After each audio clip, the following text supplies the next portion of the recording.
Hi, can I get a ticket to The Sacrifice? One ticket? Yeah, just one. $6.50. The Kentucky Theater is one of around 200 movie palaces left in the U.S., and it recently turned 100 years old. Unlike most movie theaters, they don't usually play your typical Hollywood blockbusters. Instead, they offer playing more independent, foreign, and art house films. For the last 6 weeks, the Kentucky Theater has been hosting a weekly event showcasing 6 notable films from the late, influential Soviet director Andrei Tarkovsky. Tarkovsky's style of filmmaking is philosophical, contemplative, and quite honestly, extremely slow and boring. A major aspect of the events is that after each movie, you can stay in the theater for a discussion of the major themes of the film and even learn important context to the late visionary's work.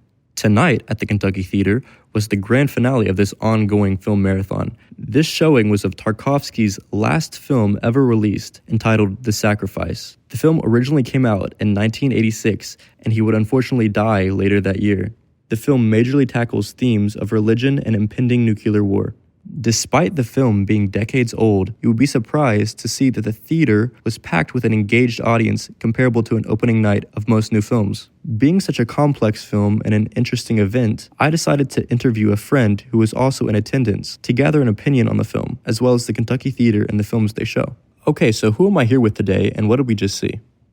Caroline Taylor, and we just saw The Sacrifice by Andrei Tarkovsky, directed by Andrei Tarkovsky. So I know you're also very into art films.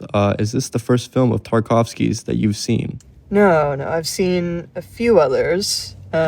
Stalker, Mirror, and I think that's it. Yeah, those were also films that were a part of the marathon a few weeks ago. What did you think about The Sacrifice?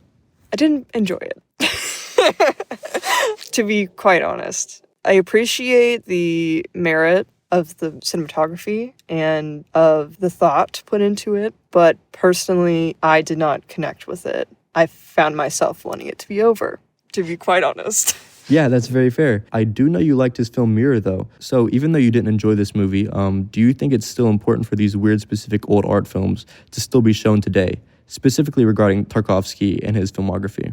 Yeah, I definitely think that these are still worth checking out. I think art is eternal. I mean, obviously, I think a lot of it is very of its time, and it seems everything Tarkovsky makes is drenched in Soviet history.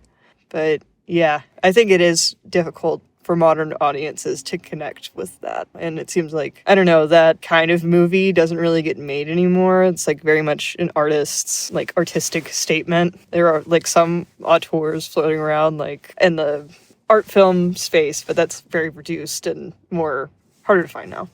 Yeah. And finally, what do you think about the Kentucky Theater's decision to do showings for these types of films? I think it's great. I think we're very lucky to have a space like that in Lexington. Not very many cities have something like this, and usually, in most towns with one movie theater, it's usually very limited number of movies that are all very similar, Marvel or whatever big budget wide distribution movies get released, and that can get very tiring. And it's nice to have all these different options and a space where people who really appreciate film can congregate. And yeah, I guess is what I'm trying to say. Yeah, 100%. Okay, well, thank you very much. I appreciate it. Thank you.